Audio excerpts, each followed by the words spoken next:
നമസ്കാരം. സകലമാന കേരളത്തിലേക്ക് സ്വാഗതം. ആദ്യം പ്രധാന വാർത്തകൾ നോക്കാം. സംസ്ഥാനത്ത് വീണ്ടും കനത്ത മഴയ്ക്ക് സാധ്യത. പത്തനംതിട്ട, ആലപ്പുഴ, കോട്ടയം, എറണാകുളം ജില്ലകളിൽ ഓറഞ്ച് അലർട്ട്. കായംകുളത്തെ 400ഓളം വീടുകൾ വെള്ളപ്പൊക്ക ഭീഷണിയിൽ.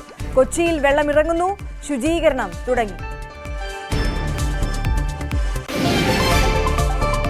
ദുരിതമൊഴിയാതെ തോട്ടം തൊഴിലാളി ലയങ്ങൾ. കാലവർഷം എത്താറായിട്ടും നവീകരണമില്ല.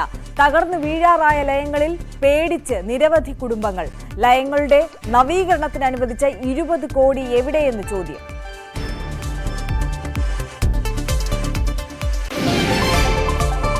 കാപ്പാട് തീരത്തെ കടൽ ഭിത്തികൾ തകരുന്നു. പ്രദേശത്ത് കടൽക്ഷോഭം ശക്തം. ആശങ്കയിൽ തീരവാസികൾ. ഭിത്തികൾക്ക് നീളം വർദ്ധിപ്പിക്കണമെന്ന ആവശ്യം.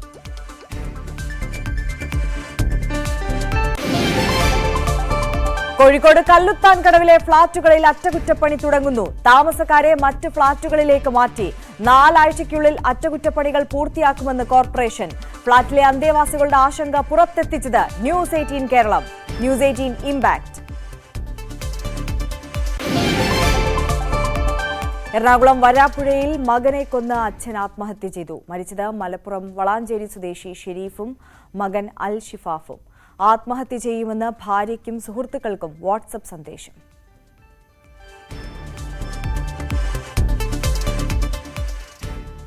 വിശദമായി നോക്കുമ്പോൾ സംസ്ഥാനത്ത് വീണ്ടും കനത്ത മഴയ്ക്ക് സാധ്യത എന്നാണ് പ്രവചിക്കുന്നത്. പത്തനംതിട്ട, ആലപ്പുഴ, കോട്ടയം, എറണാകുളം ജില്ലകളിൽ ഇന്ന് ഓറഞ്ച് അലർട്ടാണ് നൽകിയിരിക്കുന്നത്. തിരുവനന്തപുരം, കൊല്ലം, ഇടുക്കി, തൃശൂർ ജില്ലകളിൽ യെല്ലോ അലർട്ടും പ്രഖ്യാപിച്ചിരിക്കുകയാണ്.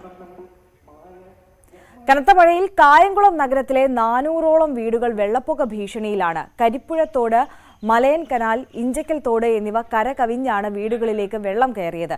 കൂടാതെ നഗരത്തിലെ താഴ്ന്ന പ്രദേശങ്ങളും ഗുരുതര പ്രതിസന്ധി നേരിടുകയാണ്. ചൊവ്വാഴ്ച മഴ തോരാതെ പെയ്തതാണ് ഈ പ്രശ്നത്തിന് കാരണമായത്. കൂടാതെ കിഴക്കൻ വെള്ളത്തിന്റെ കുത്തൊഴുക്ക് ശക്തമായതും തോടുകൾ കരകവിയാൻ കാരണമായി. എരുവ, കുറ്റിത്തെരുവ്, ചേരാവള്ളി, ഇഞ്ചക്കൽ, ചുടുകാട് തുടങ്ങിയ പ്രദേശങ്ങളിലാണ് വെള്ളക്കെട്ട് രൂക്ഷം. അതേസമയം ഇനി കൊല്ലത്തേക്ക് വരുമ്പോൾ കൊല്ലത്ത് മഴയ്ക്ക് നേരിയ ശമനമുണ്ട്. കഴിഞ്ഞ ദിവസങ്ങളിലെ ശക്തമായ മഴയെ തുടർന്ന് ജില്ലയിൽ പുതുതായി 7 ദുരിതാശ്വാസ ക്യാമ്പുകൾ പക്ഷേ തുറക്കേണ്ടി വന്നിട്ടുണ്ട്. ആകെ 280 കുടുംബങ്ങളിലെ 877 പേരെ മാറ്റിപ്പാർപ്പിച്ചു. നിരവധി വീടുകൾക്കും നാശനഷ്ടമുണ്ടായി. 31 വീടുകൾ ഭാഗികമായും തകർന്നിട്ടുണ്ട്. മഴ തുടരുന്ന സാഹചര്യത്തിൽ കല്ലട, പള്ളിക്കൽ, ഇത്തിക്കര ആറുകളിലെ ജലനിരപ്പ് ഉയരുന്നത് നിരീക്ഷിച്ചു വരികയാണ്. ഇതിൽ പള്ളിക്കൽ ആറിന്റെ തീരത്തുള്ളവർ ജാഗ്രത പാലിക്കണമെന്ന നിർദ്ദേശവും ജില്ലാ ഭരണകൂടം നൽകുന്നു.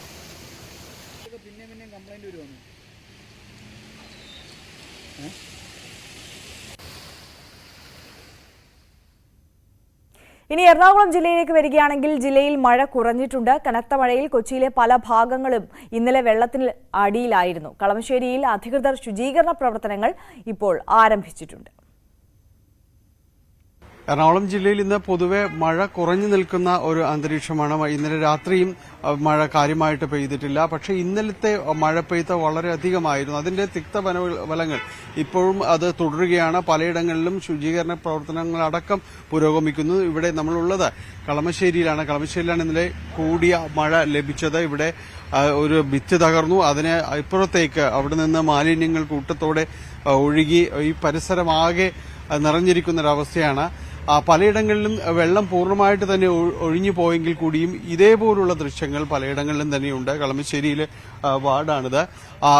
ഇവിടെ ഉള്ള വിഷയം കൂട്ടിയിട്ടിരുന്ന മാലിന്യങ്ങൾ ഭിത്തി തകർന്ന് കനത്ത മഴയിൽ ഭിത്തി തകർന്ന് ഇവിടേക്ക് ഒഴുകി ഈ സമീപത്തുള്ള വീടുകളിലേക്ക് എല്ലാം ഒഴുകി പടരുന്ന ഒരവസ്ഥയായിരുന്നു. നമുക്ക് ദൃശ്യങ്ങളിൽ കാണാം.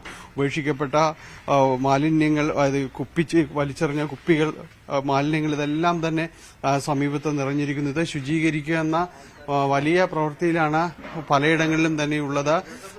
ചിലയിടത്ത് വെള്ളം ഒഴിഞ്ഞുപോയി കാര്യമായ വിഷയങ്ങൾ ഉണ്ടായിട്ടില്ല. പക്ഷേ മറ്റിടങ്ങളിൽ പലയിടത്തും തന്നെ ഇതിപ്പോൾ കളമശ്ശേരിയിലെ മൂലേപ്പാടം എന്ന് പറയുന്ന സ്ഥലത്താണ് ഇവിടെ കാണുന്ന ഈ ഒരു ദൃശ്യങ്ങൾ ഇങ്ങനെയാണ്.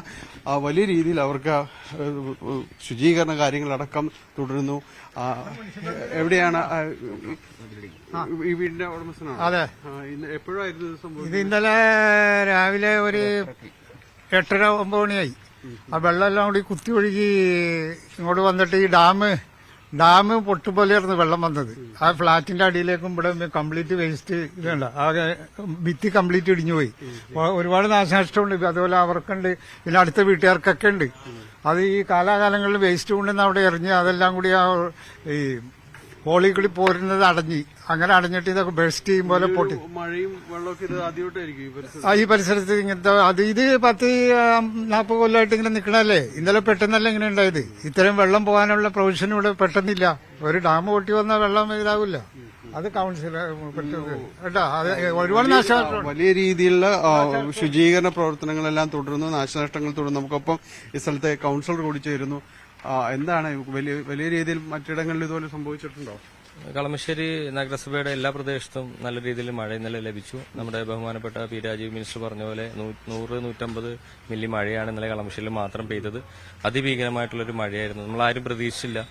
എന്തായാലും കളമശ്ശേരി നഗരസഭ മഴക്കാലപൂർവ്വ ശുചീകരണങ്ങൾ നേരത്തെ തന്നെ ചെയ്തിട്ടുണ്ടായിരുന്നു. അതിന്റെ ഭാഗമായി ഇത് കളമശ്ശേരി നഗരസഭ സെന്റ് പോൾസ് കോളേജിന്റെ പരിസരത്തുള്ള വാർഡാണ്. ഇവിടെ ഏക്കർ കണക്കിന് തോട്ടമുണ്ട്, ഈ റബ്ബറും തോട്ടമുണ്ട്. ആ റബ്ബറും തോട്ടത്തിൽ വരുന്ന വെള്ളമാണ് ഇന്നലെ ഇങ്ങോട്ട് വന്നത്. അപ്പൊ ഇവിടെയുള്ള മതിലുകളെല്ലാം പഴയ മതിലുകളായിരുന്നു. കോളേജിന്റെ മതിലുകൾ ഈ പ്രഷർ താങ്ങാൻ പറ്റാതെ വെള്ളം ഇടിഞ്ഞു പോകുന്നതാണ്. നഗരസഭ ക്ലീനിങ് ഇന്നലെ തന്നെ ക്ലീനിങ് നല്ല ശതമാനം റോഡ് മതിലിടിഞ്ഞ് കിടക്കായിരുന്നു. അതെല്ലാം ക്ലീൻ ചെയ്ത് ഇപ്പോൾ വേസ്റ്റ് മാനുവലായിട്ട് ഇവിടുന്ന് മാറ്റിക്കൊണ്ടിരിക്കുകയാണ്. ദുരിതാശ്വാസ ക്യാമ്പിൽ ഇപ്പോൾ നിലവിൽ 2 ക്യാമ്പാണ് ഉള്ളത്. കളമശ്ശേരി ഗവൺമെന്റ് സ്കൂളിലും HMD സ്കൂളിലും 2 സ്കൂളുകളിലും ആളുകളുണ്ട്. 50 താഴെ ആളുകൾ ഇപ്പോൾ നിലവിലുണ്ട്. തിരിച്ചു വരാൻ പറ്റും. അവർക്ക് വീടുകളൊക്കെ ക്ലീൻ ചെയ്ത് കഴിഞ്ഞാൽ അവർക്ക് വീടുകളിലേക്ക് തിരിച്ചെത്താൻ പറ്റും. ഇതാണ് എറണാകുളം ജില്ലയിലെ വലിയ രീതിയിൽ മഴ പെയ്തുവെങ്കിലും ചിലയിടങ്ങളിൽ മാത്രമാണ് ഇതുപോലുള്ള ഒരു നാശനഷ്ടങ്ങൾ കാര്യങ്ങളും റിപ്പോർട്ട് ചെയ്യപ്പെട്ടിട്ടുള്ളത്. ഭാഗ്യവശാൽ എല്ലായിടത്തും തന്നെ ഇതേപോലത്തെ ഒരു അവസ്ഥയില്ല. കളമശ്ശേരിയിൽ കൂടുതൽ മഴ പെയ്തുണ്ടായിരുന്നു. ഇതുപോലെ കെട്ടിക്കിടക്കുന്ന മാലിന്യങ്ങൾ അത് ചിലയിടങ്ങളിൽ ഇതുപോലെ ഒഴുകി പരക്കുക, റോഡും അത് നിറഞ്ഞു. അതോടൊപ്പം തന്നെ മതിലുകൾ തകർത്ത് ഒഴുകുന്ന എല്ലാ സാഹചര്യങ്ങളും തന്നെ ഉണ്ടായിട്ടുണ്ട്. അതിനുള്ള ശുചീകരണ പ്രവർത്തനങ്ങളെല്ലാം ഓരോ ഭാഗത്ത് പുരോഗമിക്കുകയാണ്. ദുരിതാശ്വാസ ക്യാമ്പുകൾ ജില്ലയിൽ 2 എണ്ണമാണ് തുടങ്ങിയിട്ടുള്ളത്. 2ഉം കളമശ്ശേരി മേഖല കേന്ദ്രീകരിച്ചുകൊണ്ടാണ്. എന്തായാലും ദുരിതാശ്വാസ ക്യാമ്പിൽ കഴിയുന്നവർക്കെല്ലാം തന്നെ ഇന്ന് തിരിച്ച് വീട്ടിലേക്ക് വരാൻ കഴിയും. ശുചീകരണ പ്രവർത്തനം ചെയ്യുകയാണ്. എന്തായാലും കനത്ത മഴ വലിയ രീതിയിലുള്ള നാശങ്ങൾ തന്നെയാണ് ജില്ലയിൽ ഉണ്ടാക്കിയിട്ടുള്ളത്. കൊച്ചിയിൽ നിന്ന് ക്യാമറമാൻ ശ്യാംലാലിനൊപ്പം ടാനി പോൾ, ന്യൂസ് 18. അപ്പോൾ അതാണ് എറണാകുളത്തെ സാഹചര്യം. നിർമ്മാണ പ്രവൃത്തികൾ പൂർത്തീകരിച്ച കാപ്പാട് തീരദേശത്തെ കടൽ ഭിത്തികൾ കടൽക്ഷോഭത്തിൽ തകരുന്നു. തീരദേശത്തെ കുടുംബങ്ങൾ ആശങ്കയിലാണ്. ഭിത്തികൾക്ക് നീളം വർദ്ധിപ്പിക്കണമെന്നാണ് നാട്ടുകാരുടെ ആവശ്യം. തിരമാലകൾ ശക്തമാകുമ്പോൾ കാപ്പാട് മുതൽ മുനമ്പത്ത് വരെ തീരദേശത്ത് താമസിക്കുന്ന കുടുംബങ്ങൾ ആശങ്കയോടെയാണ് വീടുകളിൽ കഴിയുന്നത്. സംസ്ഥാന സർക്കാർ ഹോട്ട്സ്പോട്ടുകളായി നിശ്ചയിച്ച ഇടങ്ങളിൽ പ്രവൃത്തി നടത്തുമ്പോൾ ആവശ്യമായ പഠനം നടത്തിയില്ലെന്നും ചുരുങ്ങിയത് 20 മീറ്ററെങ്കിലും കടലിലേക്ക് ഇറക്കി കല്ലിടുന്ന സ്ഥിതി ഉണ്ടാകണമെന്നും മത്സ്യത്തൊഴിലാളികളും തീരദേശവാസികളും പറയുന്നു. കടലോരത്തുള്ള ഭിത്തികൾ എന്ന് പറഞ്ഞാൽ ഒരു 10-12 മീറ്റർ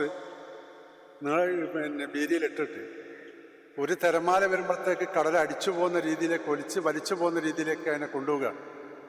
അപ്പം അത്തരം മേഖലയിൽ പണിയെടുക്കുന്ന ആൾക്കാരോട് ഈ അധികാരികളോട് പറയാനുള്ളത്, ഇത്തരം വർക്കുകളെല്ലാം കൊടുക്കുമ്പോൾ ഏറ്റവും മിനിമം 20 മീറ്ററെങ്കിലും നിലനിർത്തിക്കൊണ്ട് വേണം ഈ കടൽ പുളിമുട്ട് നിർത്താൻ. 60 വർഷത്തോളമായി കടലോരത്ത് താമസിച്ചു വരുന്നവരാണ് ഇവിടെയുള്ളവരിൽ പലരും. എന്നാൽ കഴിഞ്ഞ 25 വർഷത്തോളമായി കടൽക്ഷോഭം രൂക്ഷമാണ്.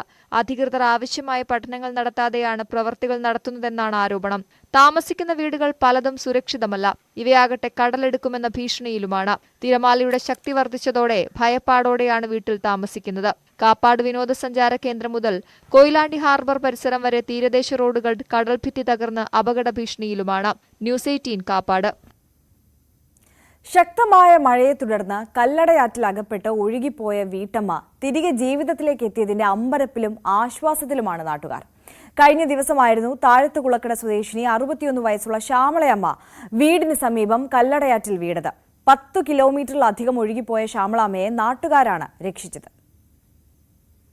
കഴിഞ്ഞ ദിവസം ഉച്ചയോടെയായിരുന്നു സംഭവം. കല്ലടയാറ്റിൽ നിന്നും സ്ത്രീയുടെ നിലവിളി കേട്ടാണ് നാട്ടുകാർ ഓടിയെത്തിയത്. ബോധരഹിതയായി വെള്ളത്തിൽ ഒഴുകി വന്നിരുന്ന ശ്യാമളയമ്മയ്ക്ക് ബോധം വീണത് വള്ളിപ്പടർപ്പിൽ കുടുങ്ങിയതോടെയാണ്. ബോധം ലഭിച്ചതും ഉച്ചത്തിൽ നിലവിളിച്ചതാണ് രക്ഷയായത്. പുള്ളിക്കാര് കോൺഫിഡൻസ് ഉണ്ടായിരുന്നു കിട്ടുമെന്ന്. കാരണം വെച്ചാൽ നല്ലതായിട്ട് റെസ്പോൺസ് ചെയ്യുന്നു ഇങ്ങോട്ട്. നമ്മൾ പറയുമ്പോഴും ഞങ്ങൾ പറഞ്ഞു പേടിക്കേണ്ട അവിടെ തന്നെ നിൽക്കണേ, എന്ത് വെച്ചാൽ ചെയ്യണേ എന്ന് പറഞ്ഞുകൊണ്ട് അങ്ങനെ ആ ഒരു നമ്മുടെ മനസ്സിനകത്തൊരു എന്തായാലും ഒരു കുറച്ച് വിശ്വാസം ഉണ്ടായിരുന്നു, കിട്ടും, കുഴപ്പമൊന്നും ഇല്ല എന്ന്. അതുകൊണ്ട് നല്ല സന്തോഷം, കാരണം വെച്ചാൽ രക്ഷപ്പെടട്ടെ ജീവിതത്തിലോട്ട്. നിലയില്ലാ കയത്തിൽ നിന്നും ശ്യാമളയമ്മയെ രക്ഷിക്കുന്നത് ഏറെ ദുഷ്കരമായിരുന്നെന്ന് നാട്ടുകാർ. ഏറെ പണിപ്പെട്ടാണ് രക്ഷാപ്രവർത്തനം നടത്തിയത്. പുത്തൂർ പോലീസും കൊട്ടാരക്കരയിൽ നിന്നെത്തിയ ഒരു യൂണിറ്റ് ഫയർഫോഴ്സും രക്ഷാപ്രവർത്തനത്തിൽ പങ്കുചേർന്നു. അത് പിടിച്ചു കിടക്കുന്നുണ്ട് കഴിഞ്ഞപ്പോൾ നമുക്ക് അവിടെ ഇങ്ങനെ ഇറങ്ങി ചെല്ലുക തന്നെ പറഞ്ഞാൽ വളരെ ദുഷ്കരമായ ഒരു പ്രദേശമാണ് നമുക്ക് അവിടെ ഇങ്ങനെ. കാരണം ഇത് കിടക്കുന്ന സ്ഥലത്തെന്ന് പറയുമ്പോൾ ഏതാണ്ട് 70 അടിയോളം താഴ്ചയുണ്ട് റോഡിൽ നിന്നും നമ്മൾ ഇറങ്ങി ഈ ആറ്റിൽ ചെല്ലണമെന്നുണ്ടെങ്കിൽ. നല്ല ഒഴുക്കുണ്ട്, അടിയൊഴുക്ക് നല്ല ഭയങ്കരമായിട്ടാണ്, മുകളിലൊഴുക്കും അടിയൊഴുക്കും നല്ല രീതിയിലുണ്ട്. നമ്മൾ കയറിട്ട് കൊടുത്ത് ആ കയറയിൽ അവരെ പിടിച്ചു. പിന്നെ ഒപ്പം തന്നെ ദിലീപ് എന്ന് പറഞ്ഞ ഒരു പയ്യൻ പെട്ടെന്ന് നീന്തി ചെന്ന് ഈ കയറെ പിടിച്ചു കഴിഞ്ഞപ്പോൾ അവരോട് ചെന്ന് സഹായിച്ച് പെട്ടെന്ന് ഞങ്ങൾ കരയ്ക്കെത്തിച്ചു. ചെട്ടിയാരഴികത്ത് പാലം, ഞാങ്കാവ് പാലം, കുന്നത്തൂർ പാലം എന്നീ 3 പാലവും പിന്നിട്ടാണ് ശ്യാമളയമ്മ ഒഴുകിയെത്തിയത്. ശക്തമായ മഴയെ തുടർന്ന് കല്ലടയാറ്റിൽ ജലനിരപ്പ് ഉയർന്നിട്ടുണ്ട്. അടിയൊഴുക്കും ശക്തമാണ്. കാൽ വഴുതി ആറ്റിൽ വീണെങ്കിലും വെള്ളത്തിൽ ഉയർന്നു പൊങ്ങി ഒഴുകിയെത്തിയതിനാലാണ് ജീവൻ തിരികെ ലഭിച്ചത്. ഒരു മഴക്കാലത്തിന്റെ പേടിപ്പെടുത്തുന്ന ഓർമ്മകളുമായി ശ്യാമളയമ്മ കൊട്ടാരക്കര താലൂക്ക് ആശുപത്രിയിൽ ചികിത്സയിലാണ്. ന്യൂസ് 18 കൊട്ടാരക്കര. കായംകുളത്തെ പ്രധാന ജലസ്രോതസ്സായ മലയൻ കനാലിന്റെ ശുചീകരണം ആരംഭിച്ചു. നഗരസഭ 29-ാം വാർഡിലാണ് നീരൊഴുക്ക് സുഗമമാക്കാനുള്ള നടപടി ആരംഭിച്ചത്. കുറ്റിച്ചെടികളും വള്ളിപ്പടർപ്പുകളും നിറഞ്ഞ നിലയിലാണ് മലയൻ കനാൽ. നഗരസഭ 29-ാം വാർഡിൽ മഴക്കാലപൂർവ്വ ശുചീകരണ പ്രവർത്തനങ്ങളുടെ ഭാഗമായാണ് മലയൻ കനാലിലെ മാലിന്യങ്ങളും തടസ്സങ്ങളും നീക്കം ചെയ്യുന്ന പ്രവൃത്തി ആരംഭിച്ചത്. കായംകുളം നഗരസഭയുടെയും കൃഷ്ണപുരം ഗ്രാമപഞ്ചായത്തിലൂടെയും ഒഴുകി കായംകുളം കായലിൽ ചേരുന്ന മലയൻ കനാൽ ഒഴുക്ക് നിലച്ച് മരങ്ങളും കുറ്റിച്ചെടികളും വളർന്ന അവസ്ഥയിലാണ്. പുള്ളിക്കണക്ക് ഭാഗത്താണ് മരങ്ങളും കുറ്റിച്ചെടികളും വളർന്ന് മാലിന്യം നിറഞ്ഞ് പായലുകളാൽ മൂടി കനാൽ മലിനമായി കിടക്കുന്നത്. ചെട്ടിക്കുളങ്ങര, ഭരണിക്കാവ് ഗ്രാമപഞ്ചായത്തുകളിലെ ചെറിയ തോടുകൾ ഒഴുകി വളഞ്ഞ നടക്കാവിൽ സംഗമിച്ച് 2ാം കുറ്റിയിലെത്തുമ്പോഴേക്കും തോട് വലിയ കനാലായി രൂപാന്തരപ്പെടും. നഗരത്തിലെ പ്രധാന തോടിന്റെ ശോച്യാവസ്ഥ പരിഹരിക്കണമെന്ന ആവശ്യം ഏറെക്കാലമായി ഉയരുന്നുണ്ട്. ഈ സാഹചര്യത്തിലാണ് നീരൊഴുക്ക് സുഗമമാക്കുന്ന ജോലികൾ ആരംഭിച്ചത്. നഗരസഭാ ചെയർപേഴ്സൺ പി ശശികല ഉദ്ഘാടനം ചെയ്തു. പരീക്ഷണാടിസ്ഥാനത്തിലാണ് നമ്മളിപ്പോൾ ഇവിടെ ഇതൊന്ന് നോക്കുന്നത്. ഇവിടെ നോക്കിയിട്ട് നമുക്കിത് വിജയപ്രദമാണെങ്കിൽ തീർച്ചയായിട്ടും നമ്മുടെ മലയൻ കനാൽ പോകുന്ന 10 വാർഡുകളിൽ കൂടിയാണ് മലയൻ കനാൽ പോകുന്നത്. ആ മലയൻ കനാൽ പോകുന്ന ഭാഗങ്ങളിലെല്ലാം തന്നെ ഇത് ചെയ്ത് നമുക്ക് നീരൊഴുക്ക് തടസ്സമില്ലാതെ പോകുന്നതിന് വേണ്ടിയുള്ള നടപടി സ്വീകരിക്കും. അതിനുവേണ്ടി കൗൺസിൽ തീരുമാനം എടുത്തിട്ടുണ്ട്. അപ്പോൾ ഇനി അതിൻ്റെ ഫണ്ടുമൊക്കെ വെച്ച് തന്നെ DPCയുടെ അംഗീകാരം വാങ്ങിച്ച് നമ്മൾ ഇത് ചെയ്യാനാണ്. കാരണം സർക്കാർ ഇത് അനുവദിക്കും, വേറെ കാര്യമൊന്നുമില്ല. നമുക്ക് ഈ വെള്ളപ്പൊക്കം വരുന്നതിന് മുമ്പായിട്ട് തന്നെ തോടുകൾ ഇതേപോലെ നവീകരിച്ചു കഴിഞ്ഞാൽ നമുക്ക് വെള്ളപ്പൊക്കം ഒരു പരിധി വരെ നമുക്ക് നിയന്ത്രിക്കാൻ കഴിയും. ഇപ്പോൾ തോട്ടിൽ കിടക്കുന്ന മാലിന്യങ്ങളെല്ലാം നീക്കം ചെയ്ത് ആഴം കൂട്ടി സൈഡ് ബണ്ട് പോലെ നിർമ്മിക്കുകയാണ്. അപ്പോൾ ഈ കിടക്കുന്ന മരങ്ങളും മരക്കാലുകളും എല്ലാം ആളുകളൊന്ന് വെട്ടി ഇത് വൃത്തിയാക്കിക്കൊണ്ട് ഇതിന് ആഴം കൂട്ടി ഈ മണ്ണെടുത്ത് സൈഡിൽ വെച്ചിട്ട് ഈ സമീപ പ്രദേശങ്ങളിലോട്ട് വെള്ളം കയറാതിരിക്കുന്നതിന് ആവശ്യമായ നടപടിയാണ് ആദ്യത്തെ ലക്ഷ്യം. അപ്പോൾ വെള്ളവും ശുചീകരിച്ച് തോട് ശുദ്ധിയാവും. പ്രദേശങ്ങളിൽ മഴക്കാലത്ത് എല്ലാ വർഷങ്ങളിലും ഉണ്ടാകാവുന്ന വെള്ളപ്പൊക്കത്തിൻ്റെ കെടുതി സമീപവാസികളിൽ നിന്ന് രക്ഷപ്പെടുത്താൻ കഴിയുമോ എന്നുള്ളതാണ് ഞങ്ങൾ ആലോചിച്ചുകൊണ്ടിരിക്കുന്നത്. നഗരസഭയിലെ നിലവിലെ സാമ്പത്തിക സ്ഥിതി പ്രകാരം ഫണ്ട് ലഭ്യമല്ലാത്തതിനാൽ CSR ഫണ്ട് ഉപയോഗിച്ചാണ് ശുചീകരണ പ്രവർത്തനങ്ങൾ ആരംഭിച്ചത്. ഫ്ലോട്ടിംഗ് ഹിറ്റാച്ചി ഉപയോഗിച്ച് തോട്ടിലെ മാലിന്യങ്ങളും തടസ്സങ്ങളും നീക്കം ചെയ്തു തുടങ്ങി. മലയൻ കനാൽ ഒഴുകുന്ന മറ്റു വാർഡുകളിലും ശുചീകരണ പ്രവർത്തനങ്ങൾ നടത്തുമെന്ന് ചെയർപേഴ്സൺ പറഞ്ഞു. ന്യൂസ് 18 കായംകുളം. പെട്ടിമുടി ദുരന്തത്തിന്റെ പശ്ചാത്തലത്തിൽ സംസ്ഥാനത്തെ തോട്ടം തൊഴിലാളി ലയങ്ങൾ പുനർനിർമ്മിക്കുമെന്ന പ്രഖ്യാപനം പാഴായി. കാലവർഷം എത്താറായിട്ടും തകർന്നു വീഴാറായ ലയങ്ങളിലാണ് തൊഴിലാളികളുടെ ജീവിതം. ലയങ്ങളുടെ നവീകരണത്തിന് അനുവദിച്ച 20 കോടി രൂപ ചുവപ്പ് നാടയിൽ കുരുങ്ങിക്കിടക്കുകയാണ്. ഇടുക്കി പീരുമേട് താലൂക്കിലെ 2000-ൽ പൂട്ടിയ 4 തേയിലത്തോട്ടങ്ങളിലെ ലയങ്ങളാണ് ഏറ്റവും അധികം തകർച്ചയിലായത്. മറ്റ് എസ്റ്റേറ്റുകളിലെ ലയങ്ങളുടെ സ്ഥിതിയും ദയനീയം തന്നെ. വകുപ്പുകൾ തമ്മിലുള്ള ഏകോപനമില്ലാത്തതിനാൽ ഉടനെങ്ങും നവീകരണം നടപ്പാകുമെന്ന പ്രതീക്ഷയും തൊഴിലാളികൾക്കില്ല. പ്രവർത്തിക്കുന്ന തോട്ടങ്ങളിലെ തൊഴിലാളി ലയങ്ങളുടെ അപകടാവസ്ഥ പരിഹരിക്കാൻ മാനേജ്മെന്റുകൾക്ക് തൊഴിൽ വകുപ്പ് നിർദ്ദേശം നൽകിയെങ്കിലും ഇതിലും നടപടിയായില്ല. നവീകരണം വൈകുന്നതിനാൽ മേൽക്കൂരയ്ക്ക് മുകളിൽ പടുത വലിച്ചുകെട്ടി ചോർച്ച മാറ്റാനെങ്കിലും നടപടി വേണമെന്നാണ് തൊഴിലാളികളുടെ ആവശ്യം. ത്തിന്റെ അവസ്ഥ എന്ന് പറഞ്ഞാൽ ഭയങ്കര പരിതാപകരമാണ്. ഞങ്ങൾ പേടിച്ചാണ് ഇതിനകത്ത് ഓരോ ദിവസം കഴിഞ്ഞു കൂടുന്നത്. ഇപ്പം കാറ്റും മഴയൊക്കെ വന്നു കഴിയുമ്പോൾ ഏത് അവസ്ഥയിൽ എത്തുമെന്നൊന്നും പറയാൻ പറ്റത്തില്ല. ആർക്കൊക്കെ ജീവൻ മിച്ചം കാണുമെന്നും പറയാനൊക്കെയില്ല. അതേ അവസ്ഥയിലാണ് കഴിയുന്നത്. ഉത്തരവാദിത്തപ്പെട്ട ആരുടെ ഭാഗത്തുനിന്ന് യാതൊരു നീക്കവും ഉണ്ടാകുന്നില്ല. പലതവണ ഇങ്ങനെ ചാനലുകാർ വന്ന് അവരോട് ഞങ്ങളുടെ ദുരവസ്ഥയൊക്കെ പറഞ്ഞൊക്കെ വിട്ടിട്ടൊക്കെ ഉണ്ട്. പക്ഷേ ഇതുവരെ ഒരു കാര്യത്തിലും നടപടി ഉണ്ടായിട്ടില്ല. ഇതേ രീതിയിൽ കൂടെ തന്നെ മുന്നോട്ട് പോയെന്ന ഈ മഴക്കാലം എങ്ങനെയായി തീരുമെന്ന് അറിയത്തില്ല. അതിനാൽ എന്തെങ്കിലും ഞങ്ങളിവിടെ താമസിക്കുന്ന ഇപ്പോൾ ഒരു 10, 13, 14 കുടുംബമേ ഉള്ളൂ. ഞങ്ങളുടെ അവസ്ഥകളെല്ലാം ഒന്ന് മനസ്സിലാക്കിയിട്ട് അതിന് വേണ്ട നടപടി സ്വീകരിക്കണമെന്നാണ് ഞങ്ങൾക്ക് പറയാനുള്ളത്. അടഞ്ഞുകിടക്കുന്ന തോട്ടങ്ങളിൽ അടിയന്തരമായി അറ്റകുറ്റപ്പണി നടത്തേണ്ട ലയങ്ങളുടെ പട്ടിക തയ്യാറാക്കാൻ കഴിഞ്ഞ വർഷം നിർദ്ദേശം നൽകിയിരുന്നു. ഇതും നടപ്പായില്ല. അടഞ്ഞുകിടക്കുന്ന തോട്ടങ്ങളിലെ ഒരു ലയം പോലും സുരക്ഷിതമല്ല. ഇടിഞ്ഞു പൊളിഞ്ഞ ലയത്തിലൊക്കെ ഞങ്ങൾ താമസിക്കുന്നത്. പാത്രമൊക്കെ രാത്രിയൊക്കെ വച്ച് കിടന്ന് ഉറങ്ങുന്നു. ഇങ്ങനെയൊക്കെ ആകുമ്പോൾ ഞങ്ങൾ എങ്ങനെ ഇതിനകത്ത് കിടന്ന് ഉറങ്ങുന്നു? ഇത് നന്നാക്കി കൊടുക്കണം. സർക്കാരെ കൊണ്ട് ആവശ്യപ്പെട്ട് ഞങ്ങൾ പല പ്രാവശ്യം വന്ന് ഓരോരുത്തരൊന്ന് എടുത്തുകൊണ്ട് പോയിട്ട് ഒരു പടുതയെങ്കിലും കിട്ടുവാണ് തൽക്കാലത്തിൽ ഒന്ന് മറച്ച് കിടന്ന് ഉറങ്ങാൻ. രാത്രിയിലൊക്കെ ഭയങ്കര കൊച്ചു പിള്ളേരൊക്കെ കടന്ന് പാമ്പ് തേളൊക്കെ കയറിപ്പോറുക രാത്രിയിലൊക്കെ. തകർന്നു വീഴാറായ ലയത്തിൽ കാലിത്തൊഴുത്തിന് സമാനമായ അന്തരീക്ഷത്തിലാണ് തൊഴിലാളികൾ കഴിയുന്നത്. കാലവർഷം ശക്തമായാൽ ഇവരെ ദുരിതാശ്വാസ ക്യാമ്പിലേക്ക് മാറ്റുകയേ മാർഗമുള്ളൂ. കണ്ട് ഇടിഞ്ഞു പൊടിഞ്ഞ് ഇന്നലെ രാത്രി 10 മണിയായപ്പം അത് ഇടിഞ്ഞതേ പൊടിഞ്ഞവിടെ താഴെ കിടപ്പുണ്ട്. രാത്രിയൊക്കെ മഴ പെയ്ത മൊത്തം ചോരുവാ. ഞങ്ങൾക്ക് കിടക്കാനേ പേടിയാ. ഇങ്ങനെയാണ് ഞങ്ങളുടെ അവസ്ഥ. നമ്മൾ ആരോട് പറയാനും പറയുന്നവരൊന്ന് നോക്കുന്നുണ്ട്, പോകുന്നുണ്ട്, വരുന്നുണ്ട്. അങ്ങനെ ചെയ്താൽ അങ്ങനെ ചെയ്താന്നൊക്കെ പറയുന്നുണ്ട്. ഒരു അനുഭവം ഞങ്ങൾക്ക് കിട്ടുന്നില്ല. ഇതാണ് ഞങ്ങളുടെ അവസ്ഥ. നമ്മൾ എന്നാ ചെയ്യും? 2018 പെട്ടിമുടി ദുരന്തത്തിന്റെയും 2021 കോഴിക്കാനത്ത് ലയം തകർന്ന തൊഴിലാളി സ്ത്രീ മരിക്കുകയും ചെയ്തതിനെ തുടർന്ന് ലയങ്ങൾ നവീകരിക്കാൻ സംസ്ഥാന ബജറ്റിൽ 20 കോടി രൂപ സർക്കാർ അനുവദിച്ചിരുന്നു. ജില്ലാ നിർമ്മിതി കേന്ദ്രം നവീകരണം ആവശ്യമായ ലയങ്ങളുടെ എസ്റ്റിമേറ്റ് തയ്യാറാക്കിയെങ്കിലും പിന്നീട് നടപടികളൊന്നും ഇതുവരെ ഉണ്ടായിട്ടില്ല. ന്യൂസ് 18 ഇടുക്കി. എറണാകുളം വരാപ്പുഴയിൽ അച്ഛനെയും മകനെയും തൂങ്ങി മരിച്ച നിലയിൽ കണ്ടെത്തി. മലപ്പുറം വളാഞ്ചേരി സ്വദേശിയായ ഷെരീഫ്, മകൻ അൽ ഷിഫാഫ് എന്നിവരാണ് മരിച്ചത്. 4 വയസ്സുകാരനായ മകനെ കൊലപ്പെടുത്തിയ ശേഷം പിതാവ് ആത്മഹത്യ ചെയ്തതാണെന്നാണ് പോലീസ് നിഗമനം. ആത്മഹത്യ ചെയ്യുമെന്ന് ഷെരീഫ് ഭാര്യയ്ക്കും സുഹൃത്തുക്കൾക്കും വാട്സപ്പ് സന്ദേശം അയച്ചിരുന്നതായി പറയുന്നു. ഭാര്യ ഇവർക്കൊപ്പമല്ല താമസം. ഇനി കൂടുതൽ വാർത്തകളിലേക്ക് എത്തുന്നതിന് മുമ്പ് ഒരു ചെറിയ ഇടവേള.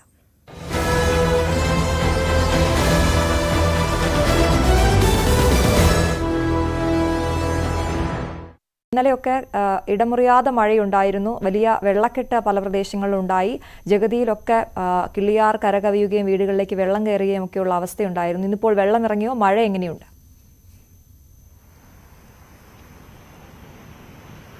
അശ്വതി, ഇന്നലത്തേതിന് സമാനമായ തരത്തിൽ അതിശക്തമായ മഴ ഇന്ന് ഇല്ല.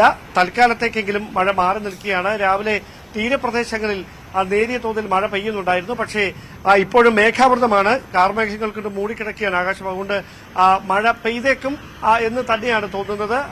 വൈകാതെ തന്നെ മഴ എത്താൻ തന്നെയാണ് സാധ്യത. സ്വാഭാവികമായി കിള്ളിയാർ അടക്കം ഇന്നലെ കര കവിഞ്ഞൊഴുകുന്ന ഒരു സാഹചര്യമുണ്ടായിരുന്നു. നിരവധി വീടുകളിൽ വെള്ളം കയറുന്ന സാഹചര്യമുണ്ടായിരുന്നു. വെള്ളം ഇറങ്ങി തുടങ്ങിയിട്ട് മാത്രമേ ഉള്ളൂ. കാരണം ശക്തമായ നീരൊഴുക്കുണ്ട്. അതുകൊണ്ട് തന്നെയാണ് ഈ കിള്ളിയാറിന്റെ സമീപത്തും മറ്റും താമസിക്കുന്ന ആളുകളുടെ വീടുകളിലേക്ക് വെള്ളം കയറുന്ന ഒരു സാഹചര്യം ഉണ്ടായത്. സ്വാഭാവികമായി കാലവർഷം എത്തുന്നതിന് മുമ്പാണ് ഇങ്ങനെയൊരു കെടുതി എന്നതാണ് എടുത്തു പറയേണ്ടതും ആശങ്ക വർദ്ധിപ്പിക്കുന്നതുമായ കാര്യം. സ്വാഭാവികമായി വരുന്ന 31-ന് കാലവർഷം എത്തുന്ന ഒരു പശ്ചാത്തലം ഉണ്ടാകുമ്പോൾ ഈ ആറിന്റെയും മറ്റും തീരത്ത് താമസിക്കുന്ന സാധാരണക്കാരായ ആളുകളുടെ ഒരു അവസ്ഥ അത് വളരെ പരിതാപകരം തന്നെയായിരിക്കും. സമാനമായ സ്ഥിതി തന്നെയാണ് തീരമേഖലയിൽ ഞങ്ങളിപ്പോൾ ഉള്ളത്. ശംഖുമുഖത്താണ്. വലിയ തോതിലുള്ള കടലാക്രമണം.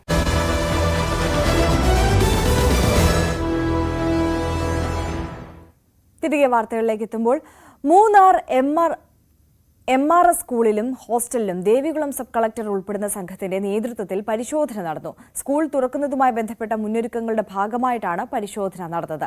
കുട്ടികൾ എത്തുന്നതിന് മുന്നോടിയായി നിർവഹിക്കേണ്ട ചില കാര്യങ്ങളിൽ പോരായ്മ കണ്ടെത്തിയതായി ദേവികുളം സബ് കളക്ടർ പറഞ്ഞു. സന്ദർശന സംഘം സന്ദർശന വിവരങ്ങൾ ഉൾപ്പെടുത്തി വിദ്യാഭ്യാസ ഡയറക്ടർക്ക് റിപ്പോർട്ടും സമർപ്പിച്ചു. സ്കൂൾ വാഹന അപകടങ്ങൾ ഇല്ലാതാക്കാൻ മോട്ടോർ വാഹന വകുപ്പ് കർശന വാഹന പരിശോധന തുടങ്ങി. സ്കൂൾ വിദ്യാർത്ഥികളെ കൊണ്ടുപോകുന്ന ചെറുതും വലുതുമായ വാഹനങ്ങളിൽ പരമാവധി വേഗത 50 കിലോമീറ്ററാക്കി നിശ്ചയിച്ച് സ്പീഡ് ഗവർണറുകൾ നിർബന്ധമാണ്. മോട്ടോർ വെഹിക്കിൾ ഇൻസ്പെക്ടർമാർ വാഹനം ഓടിച്ച് പരിശോധിച്ചതിനു ശേഷം മാത്രം ഫിറ്റ്നസ് നൽകുകയുള്ളൂ. ഇതിനു പുറമെ ജൂൺ 1 മുതൽ എല്ലാ സ്കൂൾ വാഹനങ്ങളിലും GPS സംവിധാനം നിർബന്ധമാക്കിയിട്ടുണ്ട്. പരിശോധന പൂർത്തിയാക്കി RTO നൽകുന്ന സ്റ്റിക്കർ ഉള്ള വാഹനങ്ങൾക്ക് മാത്രമേ പെർമിറ്റ് നൽകുകയുള്ളൂ. സ്കൂൾ തുറക്കുന്നതിന് മുന്നോടിയായിട്ടുള്ള സ്കൂൾ ബസ്സുകളുടെ പരിശോധനയാണ് ഇപ്പോൾ നടന്നുകൊണ്ടിരിക്കുന്നത്. ഇന്നിപ്പോൾ 40ഓളം വണ്ടികൾ ടെസ്റ്റിന് വേണ്ടി വന്നിട്ടുണ്ടായിരുന്നു. ബസ്സുകളുടെ അറ്റകുറ്റപ്പണികളെല്ലാം തീർത്തിട്ട് വരാനാണ് പറഞ്ഞിരുന്നത്. വാഹനങ്ങളെല്ലാം ഏകദേശം എല്ലാം റെഡിയാക്കിയിട്ടാണ് വന്നിട്ടുണ്ടായിരുന്നത്. അപ്പോൾ ഞങ്ങളിതെല്ലാം പരിശോധിച്ചു, വണ്ടികളെല്ലാം പരിശോധിച്ചു, വാഹനങ്ങളുടെ മെക്കാനിക്കൽ കണ്ടീഷൻ പരിശോധിച്ചു, പിന്നെ ബോഡി അപ്പിയറൻസും മറ്റു കാര്യങ്ങളൊക്കെ പരിശോധിച്ച് വളരെ തൃപ്തികരമാണെന്ന് ബോധ്യപ്പെട്ടിട്ടുണ്ട്. ഒരു 40 വണ്ടികൾ വന്നതിൽ ഒരു 3 വണ്ടികൾ ശരിയല്ലാത്തതുകൊണ്ട് തിരിച്ചയക്കേണ്ടി വന്നിട്ടുണ്ട്. ബാക്കിയെല്ലാം റെഡിയാണ്. ഇത് കഴിഞ്ഞിട്ട് ഈ ഇവിടുത്തെ പരിശോധന കഴിഞ്ഞിട്ട് ഞങ്ങൾ വാഹനങ്ങൾ എല്ലാം ഓടിച്ച് അതിലെ സ്പീഡിൻ്റെ ആധികാരികതയും ഉറപ്പുവരുത്തുന്നുണ്ട്. കോഴിക്കോട് കല്ലുത്താൻകടവിലെ സീലിംഗ് അടർന്നു വീണ ഫ്ളാറ്റുകളിൽ അറ്റകുറ്റപ്പണി ആരംഭിക്കുന്നു. താമസക്കാരെ മറ്റ് ഫ്ളാറ്റുകളിലേക്ക് മാറ്റി 4 ആഴ്ചയ്ക്കുള്ളിൽ അറ്റകുറ്റപ്പണികൾ പൂർത്തിയാക്കുമെന്ന് കോർപ്പറേഷൻ അറിയിച്ചു. കല്ലുത്താൻകടവിലെ ഇടിഞ്ഞു വീഴാറായ മുറികളിൽ അറ്റകുറ്റപ്പണി 10 മാസത്തിലധികമായി വൈകുന്നത് ന്യൂസ് 18 കേരളമാണ് റിപ്പോർട്ട് ചെയ്തത്. News 18 impact. മാസങ്ങൾ നീണ്ട പരിവേദനങ്ങൾക്കും പരാതികൾക്കും ഒപ്പം നമ്മുടെ വാർത്താ ഇടപെടലുകൾക്കും ശേഷമാണ് ഇത്തരത്തിൽ ഈ കല്ലുത്താൻ കടവിലെ ഈ മേൽക്കൂര ഇടിഞ്ഞ ആ ഫ്ളാറ്റുകളിൽ നിന്നുള്ള താമസക്കാരെ മാറ്റിപ്പാർപ്പിച്ച് അവിടെ അറ്റകുറ്റപ്പണികൾ നടത്തുന്നതിനുള്ളൊരു നീക്കം നടത്തുന്നത്. നമുക്ക് ഈ ദൃശ്യങ്ങളിൽ തന്നെയാണ് കാണാം. ഈ കുട്ടിയുടെ ബർത്ത്ഡേ പിറന്നാൾ സമയത്താണ് ഈ മുകൾ ഭാഗത്തു നിന്നുള്ള സീലിംഗ് താഴെ കടന്നു വീഴുകയും കുട്ടി അത്ഭുതകരമായി രക്ഷപ്പെടുകയും ചെയ്ത് അവിടെ NIT അടക്കമുള്ള സംഘം പരിശോധനകൾ നടത്തുകയും ചില മാർക്കുകൾ രേഖപ്പെടുത്തിയിരിക്കുന്നത് നമുക്ക് ആ ദൃശ്യങ്ങളിൽ കാണാം. ഏതാണ്ട് 1 വർഷത്തിനടുത്ത് അല്ലെങ്കിൽ 10 മാസം മുമ്പാണ് ഇത്തരത്തിലുള്ള രേഖപ്പെടുത്തലുകൾ നടത്തിയതെങ്കിലും യാതൊരു തരത്തിലുള്ള അറ്റകുറ്റപ്പണികളും നടത്താൻ കോർപ്പറേഷൻ തയ്യാറായിരുന്നില്ല. ഒപ്പം ഈ മുറിയിലെ തന്നെ മറുവശത്തെ ഭിത്തിയുടെ വിള്ളലുകൾ വളരെ പ്രകടമായി തന്നെ കാണാമായിരുന്നു. അതും താൽക്കാലികമായി തേച്ച് ശരിയാക്കി അവർ പുറപ്പെടുകയായിരുന്നു. എന്നാൽ പിന്നീട് ഒരു തരത്തിലുമുള്ള അറ്റകുറ്റപ്പണികൾ നടത്താൻ തയ്യാറായില്ല.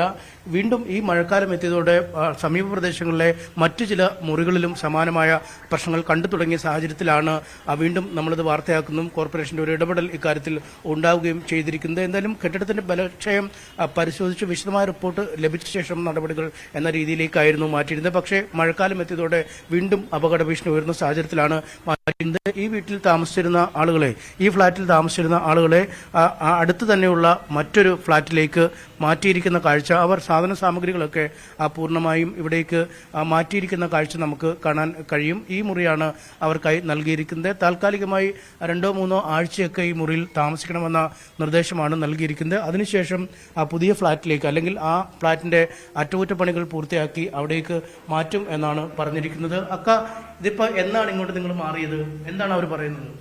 ഓറ് പറയുന്നത് എന്താണ്, ഒരാഴ്ച കഴിഞ്ഞിട്ട് അത് നന്നാക്കിയ ശേഷം പിന്നെ അവിടെ പോകും. അതുവരെ ഇവിടെ ഉണ്ടാവും. സാധനങ്ങളൊക്കെ ഇങ്ങോട്ട് മാറ്റിക്കൊണ്ടിരിക്കുന്നു അല്ലേ? എത്ര ദിവസമാണ് പറഞ്ഞേക്കുന്നത്? അത് പിന്നെ അപ്പൊ തൊട്ട് ഒരു 2 ആഴ്ച മുമ്പ് പറഞ്ഞതാ. ഇതെങ്ങനുണ്ട്? ഈ മുറി എങ്ങനുണ്ട്? ഈ മുറി ഇപ്പോഴാണ് വന്ന് നോക്കിയത്, രാത്രിയുള്ള വന്നത്. ഇവിടെ ഉണ്ട് പൊട്ടലൊക്കെ അല്ലേ? അതൊന്നും അറിയില്ല, പിന്നെ പൊട്ടുമോ പൊട്ടാലൊന്നും അറിയില്ല. ഇതിപ്പോ 8-10 മാസമായി അല്ലെ? അന്ന് കൊച്ചിന്റെ ബർത്ത്ഡേ കഴിഞ്ഞിട്ട് ഇപ്പം 1 വർഷമാവും. അടുത്ത ബർത്ത്ഡേ ആവാറായി. എന്നിട്ടാണ് അവിടെ പണി തുടങ്ങാൻ പോകുന്നത്. അതാണ് ആ കുട്ടിയുടെ ബർത്ത്ഡേക്കായി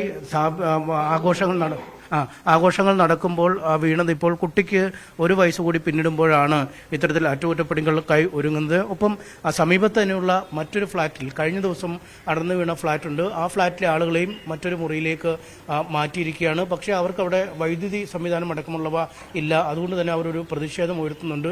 വൈദ്യുതി സംവിധാനം ഉടൻ പുനഃസ്ഥാപിക്കാം, അല്ലെങ്കിൽ അവിടേക്ക് നൽകാമെന്ന് കോർപ്പറേഷൻ അധികൃതർ അറിയിച്ചിട്ടുമുണ്ട്.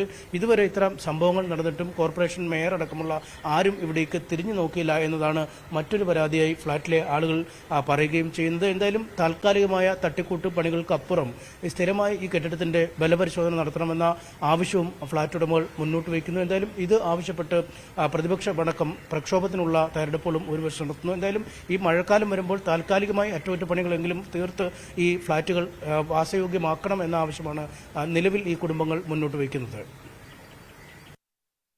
MS അനീഷ് കുമാറിന്റെ റിപ്പോർട്ടാണ് കണ്ടത്. സ്നേഹപ്പച്ച ചാരിറ്റബിൾ ട്രസ്റ്റിന്റെ ദൃശ്യമാധ്യമ പുരസ്കാരം ന്യൂസ് 18 റിപ്പോർട്ടർ ശശിനാരായണന്. പത്തനംതിട്ട പ്രമാടം രാജീവ് ഗാന്ധി ഇൻഡോർ സ്റ്റേഡിയത്തിൽ നടന്ന ചടങ്ങിൽ മന്ത്രി റോഷി അഗസ്റ്റിനാണ് പുരസ്കാരം നൽകിയത്.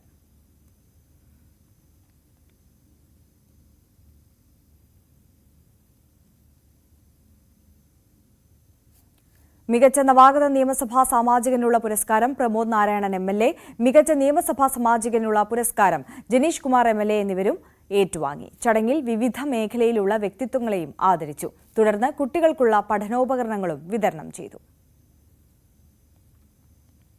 ലൈറ്റ്സ് ക്യാമറ കാതൽ എന്ന റൊമാന്റിക് മ്യൂസിക് വീഡിയോ വൈറലാകുന്നു. രാഹുൽ ഹരിഹരനാണ് സംവിധായകൻ, സുഖിനുവാണ് ഛായാഗ്രാഹകൻ.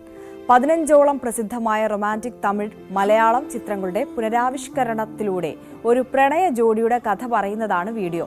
തട്ടത്തിൻമറയത്തും പ്രേമവും ഹൃദയവും 96 തുടങ്ങിയ പ്രണയ ചിത്രങ്ങളെല്ലാം പശ്ചാത്തലമാകുന്നു. തിരുവനന്തപുരത്ത് നിന്നുള്ള സിനിമാ പ്രവർത്തകരാണ് ഗാനത്തിന് പിന്നിൽ. തിരുവനന്തപുരത്ത് തന്നെ ഈ സിനിമകളുടെ എല്ലാം ലൊക്കേഷനും ഇവർ കണ്ടെത്തുകയും അതിൽ ആർട്ട് വർക്ക് ചെയ്ത സിനിമകളുടെ സാദൃശ്യം കൊണ്ടുവരികയും ചെയ്തതാണ് ഇതിന്റെ മറ്റൊരു സവിശേഷത.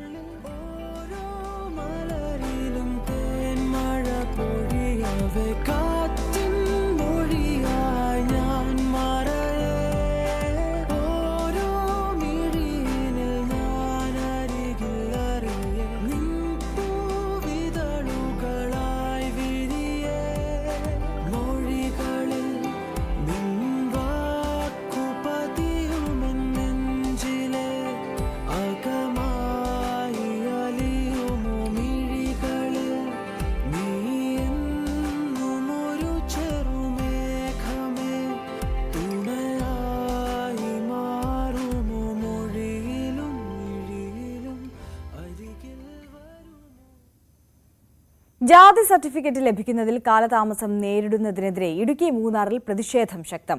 കോൺഗ്രസ് മാട്ടുപ്പെട്ടി മണ്ഡലം കമ്മിറ്റിയുടെ നേതൃത്വത്തിൽ ദേവികുളം താലൂക്ക് ഓഫീസിന് മുമ്പിൽ പ്രതിഷേധം സംഘടിപ്പിച്ചു. സ്കൂൾ തുറക്കാറായ സാഹചര്യത്തിൽ സർട്ടിഫിക്കറ്റ് ലഭിക്കുന്നതിലെ കാലതാമസം തോട്ടം മേഖലയിലെ കുട്ടികൾക്ക് വിനയാകുന്നുണ്ട്.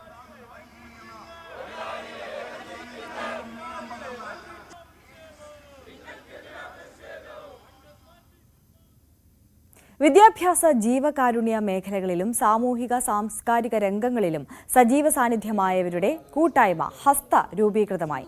കോഴിക്കോട് പേരാമ്പ്രയിൽ സംഘടനയുടെ ഉദ്ഘാടനം പ്രതിപക്ഷ നേതാവ് VD സതീശൻ നിർവഹിച്ചു. സാമൂഹ്യനീതി, ആരോഗ്യം, തൊഴിൽ, പരിസ്ഥിതി തുടങ്ങിയ വിവിധ മേഖലകളിൽ ഇടപെടലുകൾ ലക്ഷ്യം വെച്ചാണ് സംഘടന രൂപീകൃതമായത്. ഹസ്ത സ്നേഹവീട് പദ്ധതി ഉദ്ഘാടനം DCC president K Praveen Kumar നിർവഹിച്ചു. ഇനി നോക്കാം സ്വർണം വെള്ളി നിരക്കുകൾ. കവിത ഗോൾഡ് ആൻഡ് ഡയമണ്ട്സ് ഇന്നത്തെ സ്വർണം വെള്ളി നിരക്കുകൾ നിങ്ങൾക്കായി സമർപ്പിക്കുന്നത്. വലിയ സ്വപ്നങ്ങൾ, വലിയ സന്തോഷങ്ങൾ, വലിയ collection. Kavitha gold and diamonds. സ്വർണം 22 ക്യാരറ്റ് ഗ്രാമിന് 6695 രൂപ, പവന് 53,560 രൂപ. സ്വർണം 18 ക്യാരറ്റ് ഗ്രാമിന് 5570 രൂപ, പവന് 44,560 രൂപ. വെള്ളി ഗ്രാമിന് 101 രൂപ, കിലോഗ്രാമിന്. കവിത ഗോൾഡ് ആൻഡ് ഡയമണ്ട്സ് ഇന്നത്തെ സ്വർണം വെള്ളി നിരക്കുകൾ നിങ്ങൾക്കായി സമർപ്പിക്കുന്നത്. വലിയ സ്വപ്നങ്ങൾ, വലിയ സന്തോഷങ്ങൾ, വലിയ കളക്ഷൻ. കവിത.